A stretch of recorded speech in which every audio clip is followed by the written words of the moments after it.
Hey there, viewers. Welcome back to the Southland Auto Channel. That's a 2015 Hemi Dodge Ram. It's got the big 5.7, and it's the 1500 model. Battery's dead. It's a low mileage truck. Lady uses this thing to pull her camper. It's got a nice big old Airstream she pulls around with it. Only during fair weather. Goes around touring, seeing things, doing what retired people do. The problem is she doesn't drive this thing in the salt, and that's not the problem, but the problem is the salt months are about 6 months out of the year, so this thing sits a lot, sits in her barn. Well, typically she would go down and start it, once a month and let it run and warm up and stuff like that. Things happen this year, Rona, one of them, and she didn't go down and start it, so naturally the battery went dead after several months of sitting. We want to prevent this problem, and I told her that I can handle that. So we got our brand new battery from Napa. Not a sponsor, it's a Napa Legend. We're going to pop that little guy in here, but to prevent this from happening, she's already plugging in her camper while she's down there. So that keeps all the batteries and everything maintained on the camper while it's sitting. And I told her, why don't we get a little charger to boop, pop under the hood just like that. Plug that thing in too, and now you don't have to worry about going down and starting your truck and all that stuff. And you just, forget about it. Poking around a little bit on the World Wide Web, I ran across this little guy.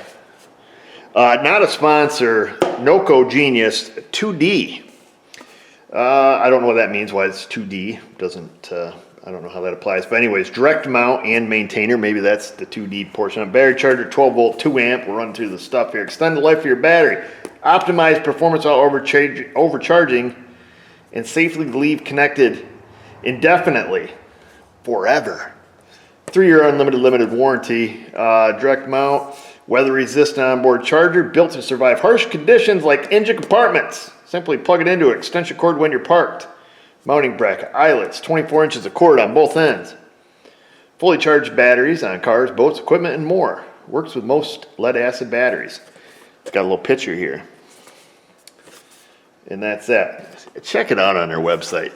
They don't pay me to say stuff, so you want to know what it fits? Look it up. We're putting in a regular lead acid wet cell, plain old battery on this one. We got to find a place to put it. I did unbox it. Unboxings are stupid. However, they had a darn nice box. I'll tell them that. It was set up in there good. You guys would have loved it. Here it is. It's got a little strap. The little strap seems a little cheesy, but you could use a zip tie if it broke. It just clicks onto it. And we just need to mount this and then mount this. Find some place to put it where it's out of the way, and that's that. Make it so she has the plugger that she can get to. It's not going to get twisted up in the fan. Make it so our 24 inches of cord can reach whatever we need to reach, and that's it. The new Napa Legend, the NOCO 2D. Hours of contemplation. Where am I going to put it? Where do you want this thing to go, Eric? And that's where I landed. A couple reasons. First of all, she's not going to leave the cord dangling and get sucked through the fan.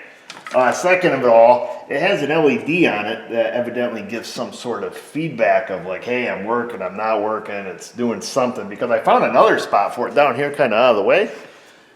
Another spot over here kind of down here out of the way, but it made it a pain in the hooski if she needs to look at this to do any kind of diagnosing as to why her NOCO is or isn't working or whatnot. I'm not saying that it's not gonna work, but it just seemed logical. It's out of the way. We can take the cord, leave it wound up, put it up here with a little zip tie, because like I say, it's only gonna get used once a year, and that's it. Plugged in and then unplugged and then put back. So easy enough to do.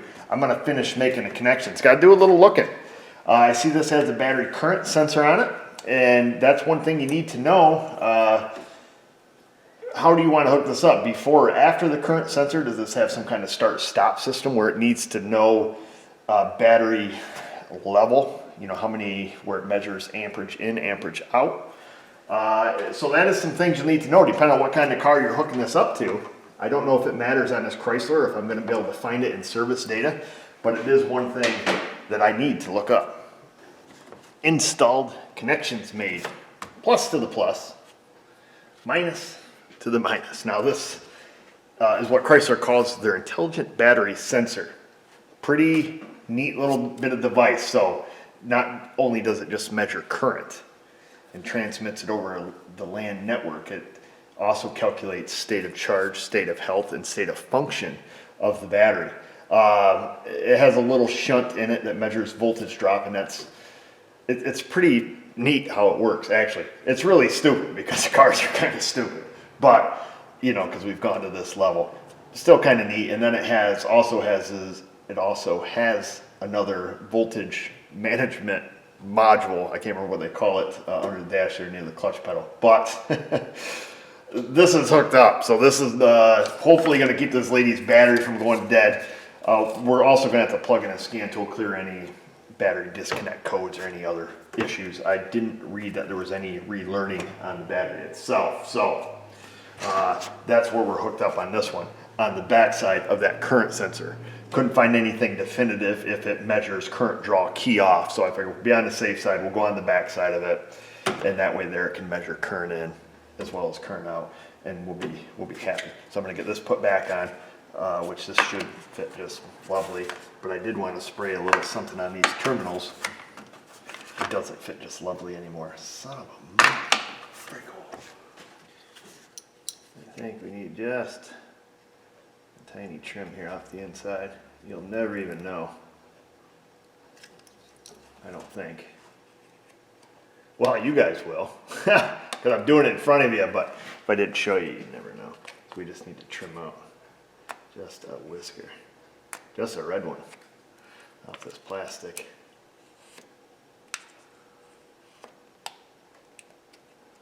Of course, I already chopped out the bigger piece, but look at that. It looks factory. You can't even tell. Now, hopefully. Oh, now she clicks. Beautiful. Let's hose these down a little bit. So, right now I clicked it. Take that back off and spritz these a little bit of the film. And then we're going to plug it in, the big reveal. Because we all want to know, does it really work? I hooked up whatever their other aftermarket gizmo was here. I don't know. When you're hooking up aftermarket gizmos like this, folks, be conscientious of your mechanic. You know, just think about him for a minute before you go slapping this thing in somewhere else. We'll get our extension cord. This is actually from Amazon too, Amazon Basics. Amazon Basics stuff is basically awesome. All right, looks like it's going through some kind of boot up sequence. Because it has a couple LEDs up on there. Let me just do this again. See what it does. Oh yeah, it's got like a warning, a power, a temperature, and then this light that's actually flashing red. It's wicked smart. Let's see, how many languages do we have? We have a pulsing red LED. The red LED will slowly pulse on and off when the battery is less than 75% fully charged. Well, what did Napa sell us then? Gee, it's not even a fully charged battery. No wonder we won't let them sponsor us. They don't want to sponsor us anyways. Let's see where we're at here. Center post. 12.60. Well, 12.66 is fully charged. Well, that's because it's plugged in yet. Yeah, willy-nilly. What are we at unplugged? 12.55, 12.54. And this is why everybody just commented, like, that's why I don't buy Napa batteries. And then they're going to give an example of when they bought one and they got screwed. So it's down to 12.51. We plugged it in. It's booting up. It's flickering red over there right now. So she should be putting the juice back into the battery, I'm thinking. I don't know at what rate. Probably up to 2 amps would be my guess. And it's climbing now, so it's at 2.52, 2.53. We could throw a current clamp on it and see what it is. What's it say here? I don't know. 1 volt low detection. Cools through natural convection. I don't see 28 watts max. It's already up to 12.6, so it's going to sit here and carry on and do its thing. You want to find out about these, go online, check them out.